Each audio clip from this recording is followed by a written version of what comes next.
Muy buenos días a todos, compañeros, doctora. Hoy vamos a hablarles de los trastornos de la marcha y el equilibrio. Este es un tema muy importante ya que está altamente relacionado con las caídas y sabemos que en geriatría estos pacientes es una de las principales causas de morbilidad, por lo que vamos a empezar. Mi nombre es Jael Elizabeth Burgos Mejía y junto a mis compañeros Salvador Quintero León y Guadalupe Martínez Guerrero vamos a hablarles. Para empezar, podemos decir que la caída de un adulto mayor puede cambiar su vida para siempre. Detrás de esa caída hay una historia, hay una razón y pueden ser por diversos factores que más adelante los vamos a ver. Algunos son la pérdida del equilibrio, un trastorno en la marcha como lo es el título, debilidad muscular, problemas sensoriales, entre otros. Entonces hoy vamos a hablarles más a fondo. Para que sepan hacia dónde vamos con la exposición, vamos a presentarles rápidamente el índice, que primero veremos qué son los trastornos y por qué ocurren. Luego vamos a analizar qué pasa en el cuerpo cuando envejecemos. En la tercera parte vamos a hablar de cómo se diagnostican y vamos a cerrar con las estrategias del tratamiento y nuevas herramientas tecnológicas. Bueno, para poder conocer lo anormal que es el trastorno de la marcha y equilibrio, es necesario conocer primeramente lo normal, que el equilibrio en este caso es la función compleja por la cual el individuo no se cae. Aquí hablamos de un adulto mayor que conoce su posición en el espacio y mantiene postura erecta durante la marcha y bipedestación. Mientras tanto, la marcha es una actividad motora compleja que requiere la integración de algunos factores como el equilibrio, el control motor y la función muscular. Bueno, a lo largo de esta investigación pudimos analizar distintos tipos de pacientes y las condiciones en las que ellos están en una sola comunidad. Está el caso de los pacientes de 60 años que son considerados adultos mayores jóvenes, que ellos no presentan, algunos no presentan alteraciones, más está el caso de otros pacientes de 60 años que presentan alteraciones de pacientes de 70, 80 años o incluso más complicadas. En este caso, del 18 al 38% de los ancianos presentan sensación de mareo o inestabilidad. Del 8 al 20%, los ancianos en la comunidad tienen algún trastorno de la marcha y la prevalencia de trastornos de la marcha puede alcanzar hasta el 35% en mayores de 70 años. Esto es debido a que la velocidad en la marcha va disminuyendo un 1% por cada año a partir de los 60 años. Al hablar de alteraciones en la marcha, de alteraciones en el equilibrio, también es necesario hablar de las caídas, ya que una alteración de ellas puede provocar este. Entonces, entre el 75% de muertes por caídas ocurre en mayores de 65 años. Los tropiezos causan el 64% caídas y en el 20% puede haber mareos. En cada año, 1/3 de los ancianos presenta una caída y 1% causa fractura de cadera con mortalidad de 20 a 30% anual, y esto ya es por complicaciones postquirúrgicas o en medio de la cirugía. Existen diversos factores que pueden afectar el equilibrio, la marcha, y esto es debido a que son de carácter multifactorial. Pueden ser tanto sensoriales, neurológicos, musculoesqueléticos, cardiovascular, metabólico. Puede ser debido a una deshidratación incluso y por fármacos. También se puede deber a un factor ambiental o simplemente por envejecimiento fisiológico. Tal vez el paciente no está llevando un factor patológico como algunos pueden llevarlo o por complicaciones, pero simplemente por la naturaleza de la vida, este paciente va a presentar diferentes alteraciones o cambios en su vida diaria. Además de los problemas sensoriales, musculoesqueléticos, neurológicos que vimos antes, también existen otros importantes que pueden verse alterados, tal como el sistema cardiovascular, que simplemente con una insuficiencia cardíaca, una arritmia, hipotensión ortostática, pues puede verse alterado, ya que el sistema nervioso no va a recibir suficiente información, suficiente sangre, por lo que no va a haber suficiente oxígeno y no va a poder mandar las señales requeridas para realizar estas acciones.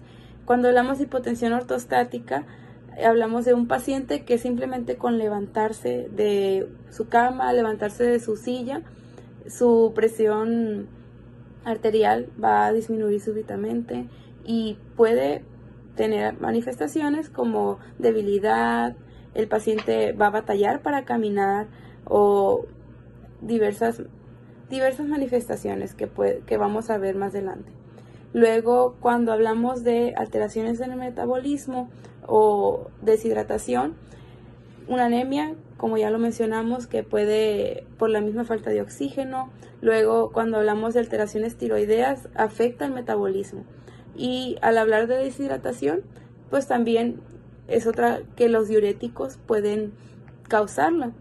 Y aquí vamos a los fármacos, que los psicotrópicos, hablamos de antidepresivos, benzodiazepinas, que provocan somnolencia. Entonces aquí mismo podemos ver que la somnolencia puede alterar la marcha y puede provocar una caída. Luego antiarrítmicos, que ya lo vimos en el sistema cardiovascular, cómo se puede ver afectado y una alteración en el ritmo cardíaco. Luego, por último, para continuar en el ambiental, estamos hablando que un piso resbaloso o simplemente que no haya una buena iluminación puede provocar incluso una caída.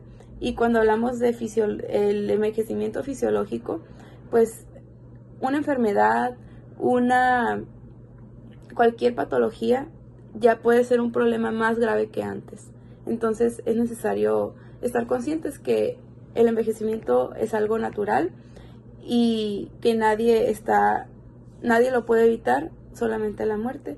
Entonces debemos estar conscientes que una vida mucho más saludable, un envejecimiento saludable nos ayuda a poder que estas alteraciones que vimos o estas causas no sean causa de para un trastorno en la marcha o en el equilibrio. Además de los problemas sensoriales, musculoesqueléticos, neurológicos que vimos antes, también existen otros importantes que pueden verse alterados, tal como el sistema cardiovascular, que simplemente con una insuficiencia cardíaca, una arritmia, hipotensión ortostática, pues puede verse alterado, ya que el sistema nervioso no va a recibir suficiente información, suficiente sangre, por lo que no va a haber suficiente oxígeno y no va a poder mandar las señales requeridas para realizar estas acciones.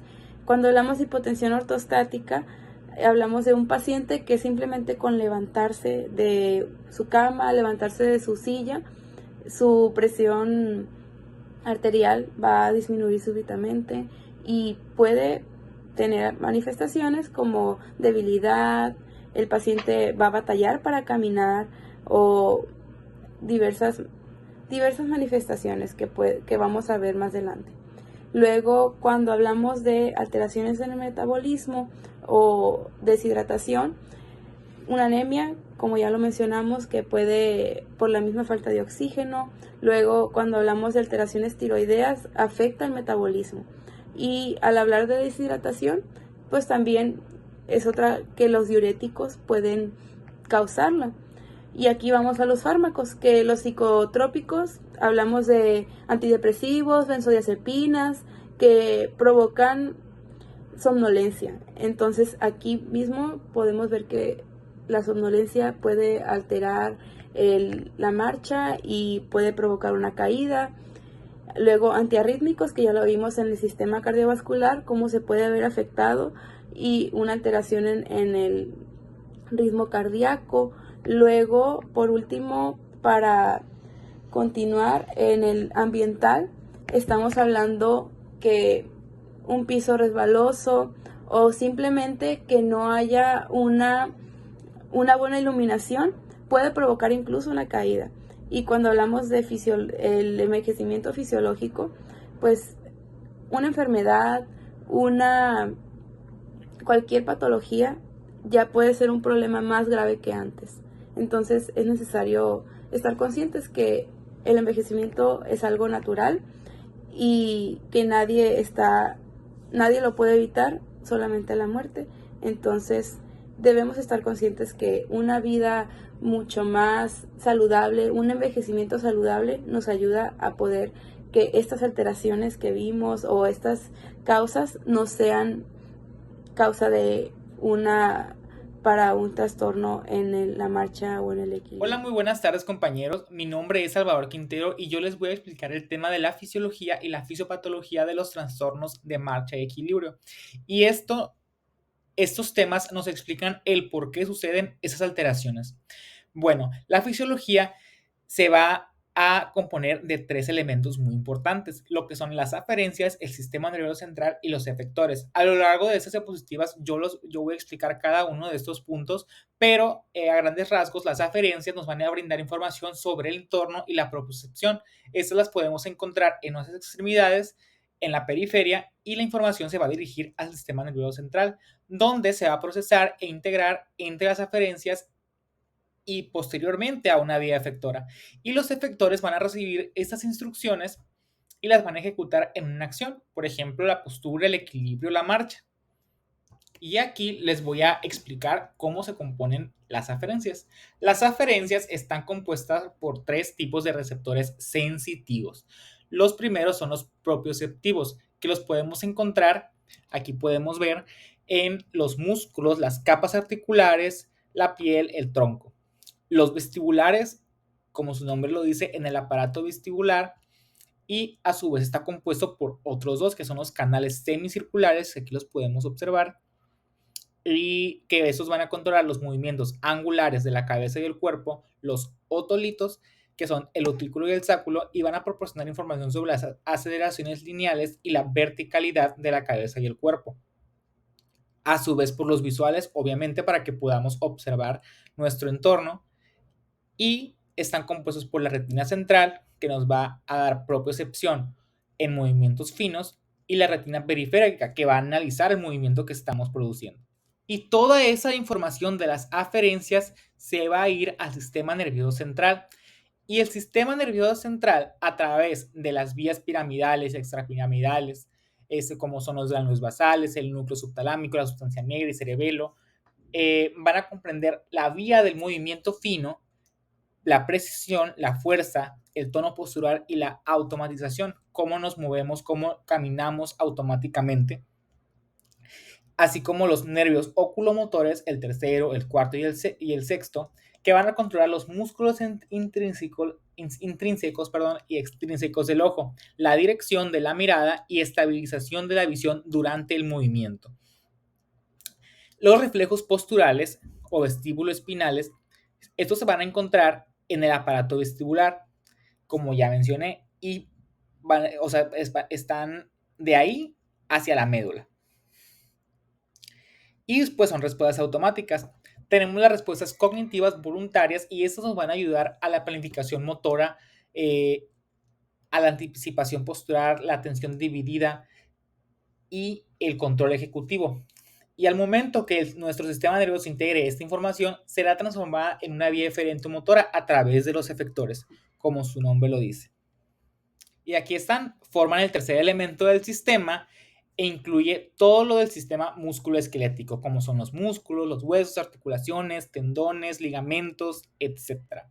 Y pues bueno, la fisiopatología no es más que el envejecimiento de todas las estructuras que acabo de mencionar. Incluso en ausencia de enfermedad o patologías asociadas, el envejecimiento tiene un impacto negativo en el equilibrio y la marcha. Sin embargo, el umbral de insuficiencia nunca se alcanza por el envejecimiento aislado. ¿Por qué? Porque tenemos varias vías de retroalimentación, tanto positiva como negativa, que nos ayudan a comenzar ese tipo de degenere. Pues tenemos el envejecimiento del sistema nervioso aferente, del sistema nervioso central, el impacto del envejecimiento de los efectores. Y aquí puse la misma imagen, pero pues para que lo entendamos de la misma manera, encontraremos una atrofia tanto cuantitativa como cualitativa de los receptores aferentes y periféricos. En los propioceptivos, como ya dije, en la piel, etcétera, en los músculos, el número de corpúsculos de Pacini los órganos seminosos de Golgi y los usos musculares va a disminuir en más del 30% a los 80 años. Los vestibulares, las células ciliadas vestibulares se van a reducir un 40, un 20% y un 40% después de los 70 años. Y disminución de las fibras nerviosas, así como el descenso en la eficacia de los reflejos vestibulares. En los visuales es muy común que ya sean nuestros abuelitos o adultos mayores que podamos observar las cataratas. Y fíjense, aquí afectan a más del 70% de las personas mayores de 75 años, mientras que la degeneración macular asociada a la edad afecta del 11 al 13% y el glaucoma al 7%. La mitad de los adultos mayores van a presentar una disminución de la sensibilidad al contraste, lo cual duplica el riesgo de caídas recurrentes. Es por eso que muchos de ellos tienen visión borrosa. Y pues aquí tenemos en el sistema nervioso central, pues que también va a haber esta degeneración o esta atrofia, todo por servir se acaba. Tenemos que los mecanismos de integración y procesamiento también se van a deteriorar, lo como son la atrofia cerebral difusa, las hiperintensidades de sustancia blanca, que se van a relacionar directamente con la ralentización de la velocidad de procesamiento, disminución de la plasticidad cerebral, menor capacidad de automatización de la marcha, mayor interferencia cognitivo-motora y por eso va a ser el peor desempeño al caminar realizando una tarea cognitiva. O sea, los adultos mayores, por ejemplo, no pueden ir caminando utilizando el celular o caminando y anotando cosas o no es que no puedan, sino que se les va a dificultar un poquito más. Y el envejecimiento va a ser mucho más notorio en los efectores. El deterioro del sistema musculoesquelético se va a manifestar con sarcopenia, osteoporosis y cambios posturales como son la cifosis, el encorvamiento de los ancianos y el desplazamiento del centro de la masa ósea. Esto es muy importante clínicamente debido a que la osteosarcopenia aumenta 1.5 veces el riesgo de una fractura. Es por ello que tenemos que incentivar el hecho de ir al gimnasio, de tomar suplementos que puedan favorecer la formación de hueso, la formación de músculo para que esto no suceda. Continuando con el diagnóstico, vamos a tener que las consecuencias tanto físicas, psicológicas y sociales pueden afectar y poner en riesgo la vida de nuestro paciente. Para ello, vamos a necesitar una evaluación completa que incluya anamnesis, exploración clínica y algunas pruebas complementarias que nos ayuden a identificar estos trastornos de la marcha y de la anamnesis. Vamos a iniciar con la historia clínica personal y también familiar. Especialmente nos vamos a centrar en el estado neurológico, en lo osteoarticular, lo cardiovascular, lo oftalmológico, lo otorrinolaringológico y en enfermedades de las vías respiratorias superiores.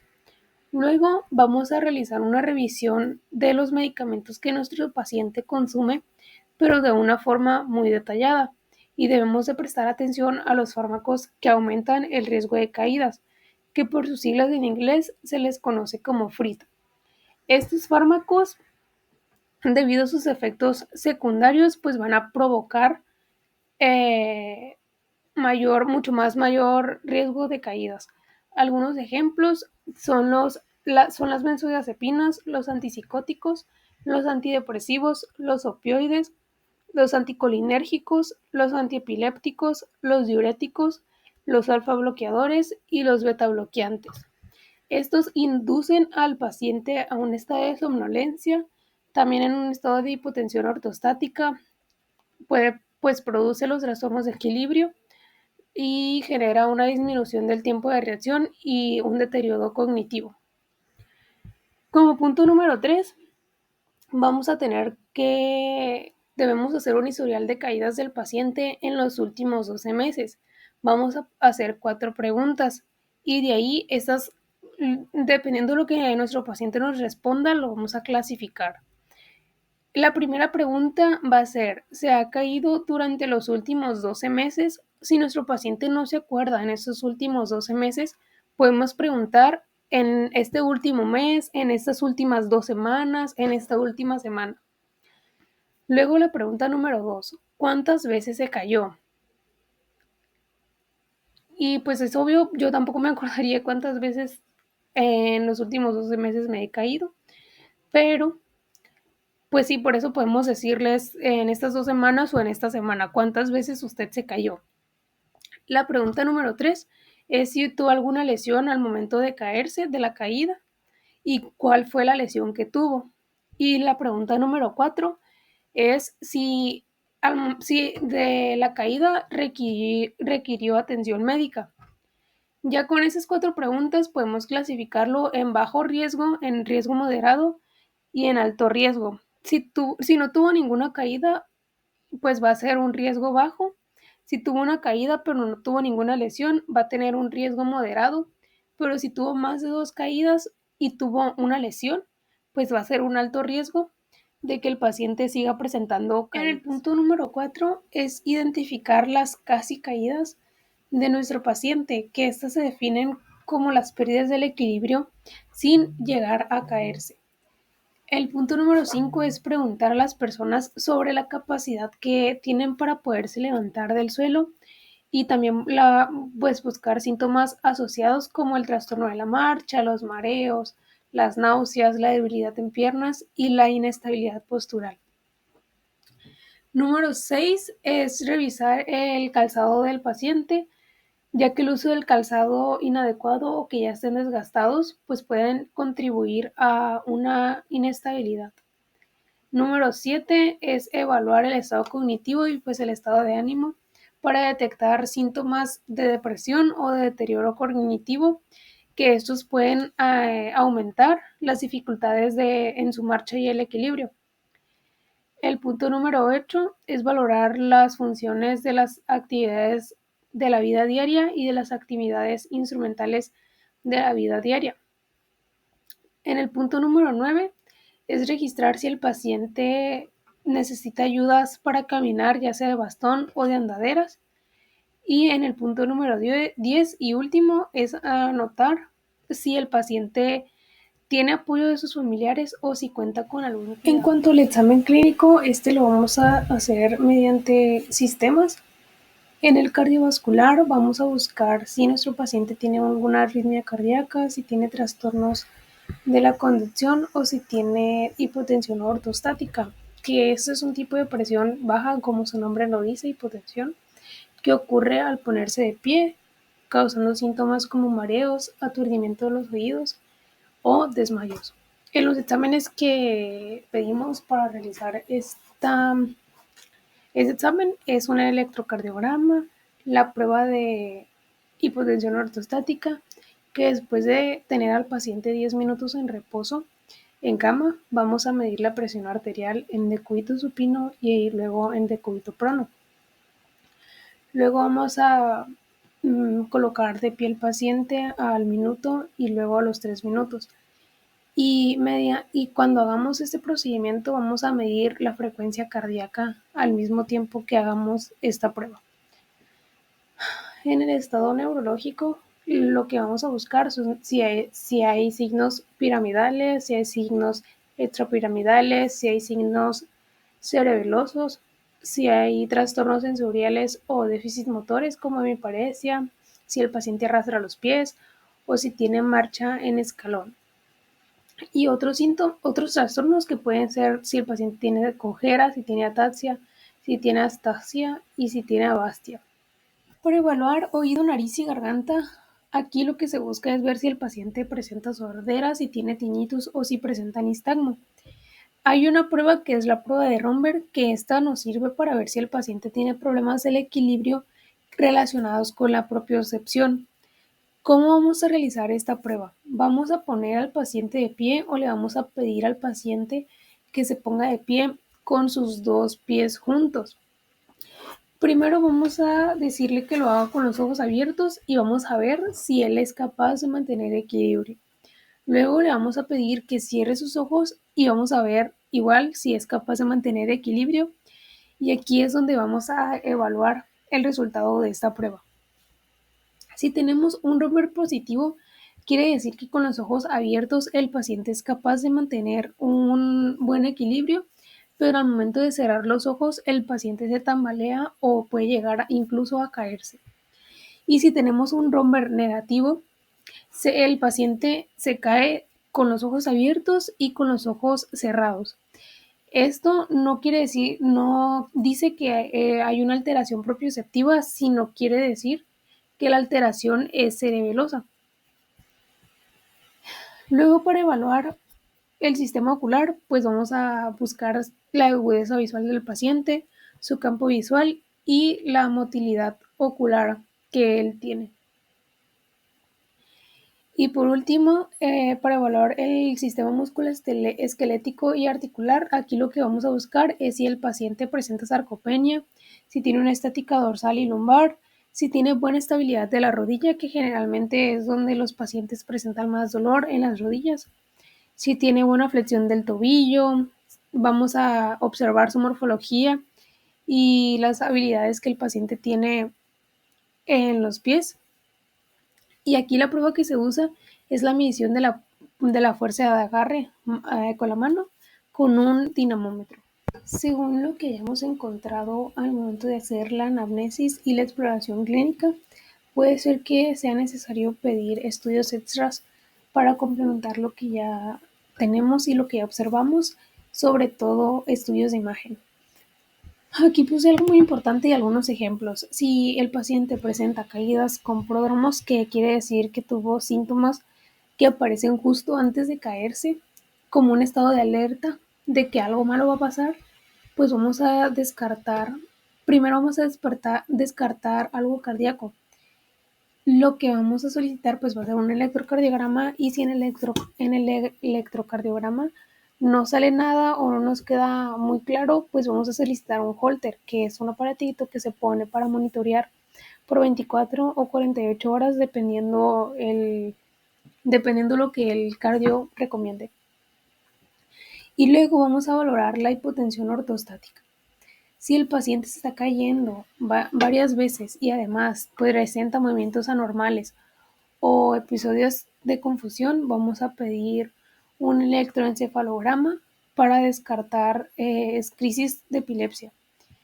Si aparece confusión o si tiene datos neurológicos, vamos a sospechar de una lesión en el sistema nervioso central, y por lo que vamos a solicitar una tomografía. Ahora vamos a hablar de la evaluación de la postura y de las habilidades motoras que tiene el paciente. Esta parte también va a ser evaluada mediante pruebas, iniciando con la prueba de posición de pie. Esta se encarga de la estabilidad postural estática, por lo que evalúa el control postural estático y el equilibrio básico que las personas normalmente debemos de tener. Su interpretación se basa en que si hay una incapacidad para mantener una postura sin que haya tanto balanceo, nos indica que hay un mayor riesgo de caídas. El tiempo de esta prueba va a ser de 10 a 30 segundos, y esta prueba se va a ver limitada en personas con deterioro vestibular, si tienen neuropatía o si tienen sarcopenia. La prueba de sentarse y levantarse 5 veces evalúa la fuerza de miembros inferiores, su funcionalidad y el riesgo de caídas. En cuanto a su interpretación, si esta prueba es mayor o igual a de 12 a 15 segundos, esto indica una debilidad en la prueba y indica también un bajo desempeño, por lo que pues nos da un mayor riesgo de caídas. Esta prueba será limitada o afectada en pacientes que tengan dolor de rodilla, de cadera, o que tengan problemas de equilibrio, o que tengan un tiempo de reacción lento. La prueba de equilibrio sobre una pierna, que es monopodal, esta evalúa la estabilidad estática y el control motor fino. Su interpretación es que si es menor a 5 segundos es mayor riesgo de caídas, pero si es menor a 30 segundos indica un bajo desempeño al realizar esta prueba. El tiempo pues que lo vamos a evaluar va a ser de 30 segundos como máximo, y esta se va a ver limitada cuando hay dolor, cuando hay vértigo o cuando hay neuropatía, o si el paciente tiene miedo a caerse. La prueba de la velocidad de la marcha, esta se evalúa de 4 a 10 metros, que el paciente camine de 4 a 10 metros, y esta lo que nos va a evaluar es la movilidad global, la capacidad funcional y la predicción de fragilidad. En cuanto a su interpretación, esta nos dice que si la velocidad de la marcha es menor a 1 metro sobre segundo, pues va a ser anormal. Pero si la velocidad de la marcha es menor a 0.8 metros sobre segundo, aquí ya hay un riesgo de dependencia. Y si la velocidad de la marcha es menor a 0.6 metros sobre segundos, nos indica que hay una fragilidad marcada. Entonces tenemos que ponerle énfasis al paciente, porque no puede tener una marcha normal porque está afectada. El tiempo que se evalúa es menor a 1 minuto y esta prueba se va a ver limitada en espacios que sean muy pequeños y que no podamos realizar bien la prueba, y en personas que necesitan apoyo de bastón o de andadera. La prueba de levantarse del suelo evalúa la funcionalidad global, la fuerza, el equilibrio y la coordinación. Su interpretación nos dice que si el paciente tiene la necesidad de más de un apoyo de manos o la incapacidad para poder levantarse, aquí hay una disminución de la funcionalidad.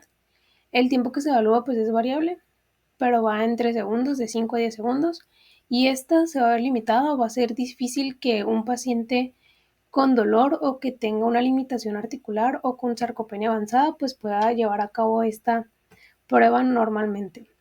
Y la prueba muscular manual evalúa la fuerza muscular por grupos y da una detección de la debilidad focal. Su interpretación pues es la escala de 0 a 5, y si en la escala nos sale menor a 4 puntos, nos indica una debilidad funcional significativa. El tiempo que se evalúa es entre 5 a 10 minutos y esta no va a ser precisa en cambios pequeños y depende mucho, la limitación que le demos depende mucho del examinador, o sea, de nosotros como médicos. Las tecnologías emergentes nos sirven también para evaluar el riesgo de caídas. Estas nos van a complementar todavía más la evaluación clínica y nos van a permitir mediciones más objetivas, más sensibles y más reproducibles tanto del equilibrio y de la marca. Aquí vamos a tener 4 puntos. En el número 1 tenemos la electromiografía de superficie. La electromiografía nos ayuda porque mide cómo y cuándo se van a activar los músculos. En los adultos mayores la activación de los músculos es más lento. Esta no se usa mucho en la clínica porque es poco práctica. Número 2. Tenemos a las plataformas de fuerza. Estas nos ayudan a analizar cómo se mueve el centro de presión al pararse. Esta nos va a evaluar longitud del recorrido y velocidad del recorrido. Si el recorrido del centro de presión es grande, nos va a indicar un mayor riesgo de caídas.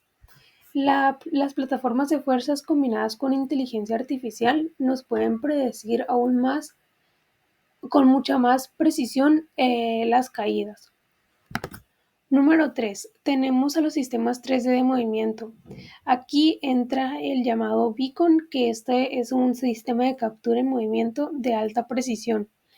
Aquí se utilizan cámaras que van a analizar la marcha con mucha precisión, van a detectar cambios sutiles como el caminar más lento, como el dar pasos más cortos o como dar más movimiento de la cabeza, y nos ayudan a ver la inestabilidad que no se nota a una simple vista. Y número 4 son los sensores portátiles, que ahorita pues son los teléfonos, los relojes y creo que hay hasta anillos. Estos nos miden la marcha y el equilibrio durante nuestra vida diaria.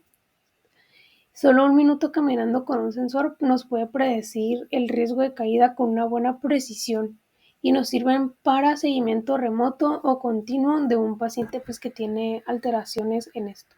Para ya casi finalizar, voy a mencionar un poco los manejos de los trastornos del equilibrio y la marcha pues en los adultos mayores. Desde un enfoque general, estos trastornos no se van a manejar unidisciplinarios. Siempre va a ser multidisciplinario en conjunto del médico, de enfermería, del fisioterapeuta, del psicólogo, porque nunca no te va a servir que nada más lo trates tú como médico, sino que va a necesitar, pues, como aquí dice en la diapositiva, fisioterapia y ejercicios.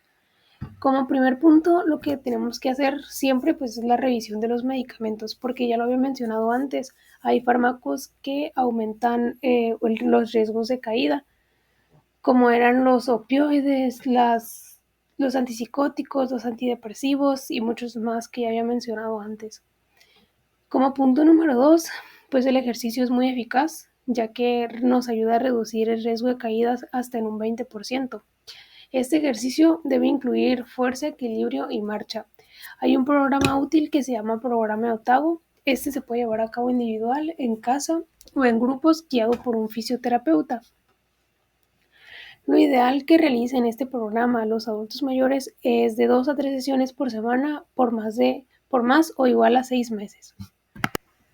En cuanto a la rehabilitación y la fisioterapia, nos va a servirle al paciente para reentrenar la fuerza que él ya tiene, para mejorar su postura y para mejorar mencionando el programa de los ejercicios de Otago, pues esto va a constar de varios ejercicios, pero primero vamos a iniciar con los ejercicios de calentamiento. Los ejercicios de calentamiento deben incluir 10 repeticiones de cada uno de los siguientes ejercicios y le vamos a pedir al paciente que los realice de una velocidad moderada, ni tan rápido, pero ni tampoco lento. El ejercicio número 1 consta de los movimientos de rotación del cuello. Le vamos a pedir al paciente que gire la cabeza de derecha a izquierda, de forma en la que se realicen 5 rotaciones de cada lado. En el ejercicio número 2, le vamos a pedir al paciente que realice los movimientos de flexión y extensión del cuello, llevando el mentón al pecho y luego separando el mentón del pecho. En el ejercicio número 3, aquí le vamos a pedir al paciente que realice suaves movimientos de extensión de la espalda con las manos apoyadas sobre las caderas. El ejercicio número 4, igual con las manos apoyadas sobre las caderas, le vamos a pedir al paciente que realice movimientos de rotación derecha e izquierda del tronco.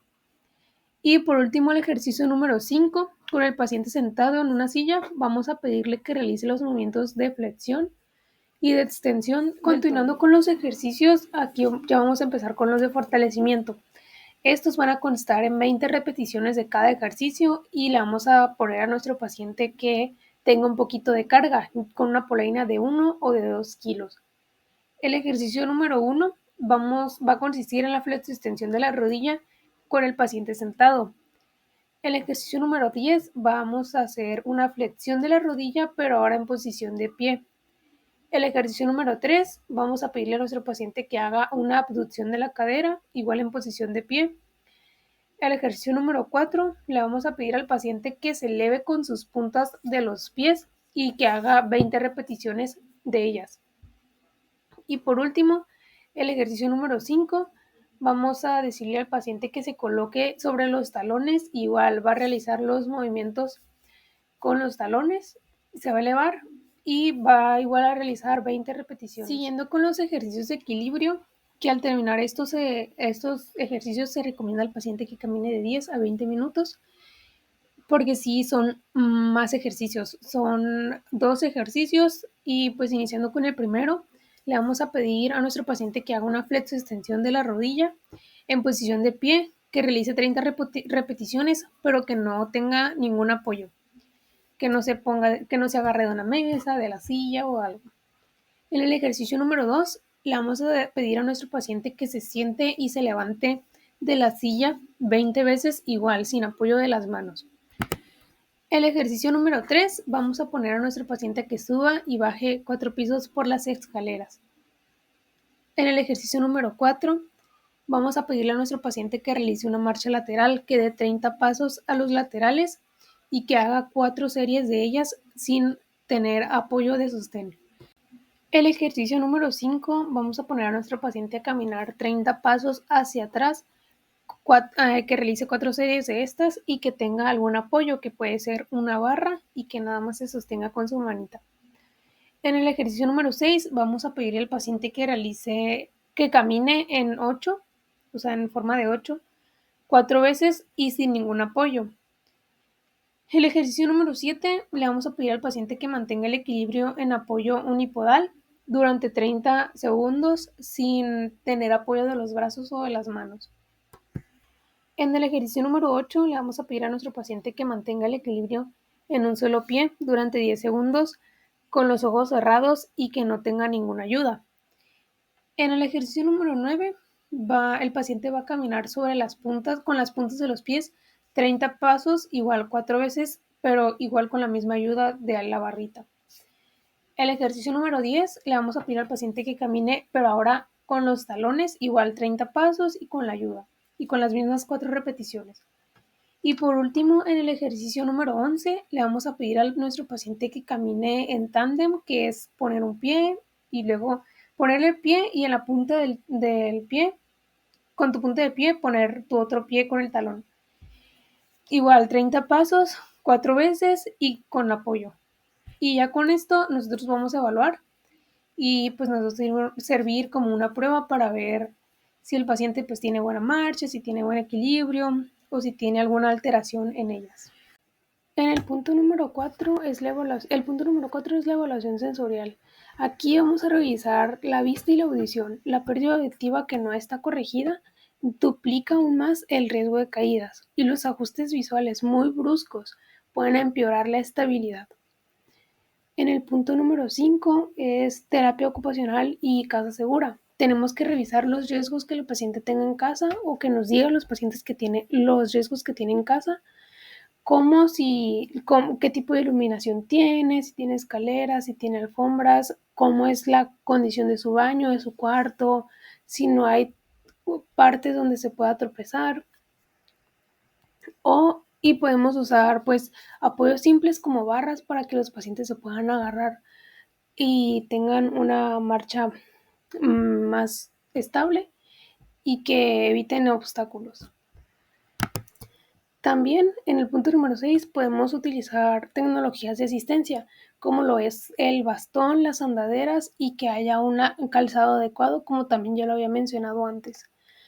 Hay nuevas tecnologías como lo que son sensores, alarmas de caídas o relojes inteligentes que los pueden tener los pacientes y pues si tiene algún familiar o algún cuidador se den cuenta de que el adulto mayor ha sufrido una caída. Estos aumentan la seguridad, aunque falta evidencia fuerte para que nos ayuden a prevenir caídas. Como conclusión, pues los trastornos de la marcha y el equilibrio son muy frecuentes en los adultos mayores, al igual que en los adultos jóvenes, en los niños, pero pues en los adultos mayores hay riesgos más complicados para ellos y van a seguir aumentando conforme crece la esperanza de vida, por lo que es clave hacer una valoración completa, como ya lo había mencionado, desde una buena anamnesis y una exploración clínica. Para evaluar pues el equilibrio y la marcha existen muchas pruebas como las que mencioné y son funcionales. Y hay muchas tecnologías nuevas que nos ayudan a detectar problemas antes y a mejorarla con la rehabilitación. El manejo, como ya lo había mencionado, pues siempre debe ser multidisciplinario y combinar con ejercicio para que tenga una mejor adaptación del entorno y que puedan utilizar bien las nuevas tecnologías. Y el objetivo final siempre va a prevenir las caídas para poder que el adulto mayor tenga una mayor y una mejor dependencia por él mismo.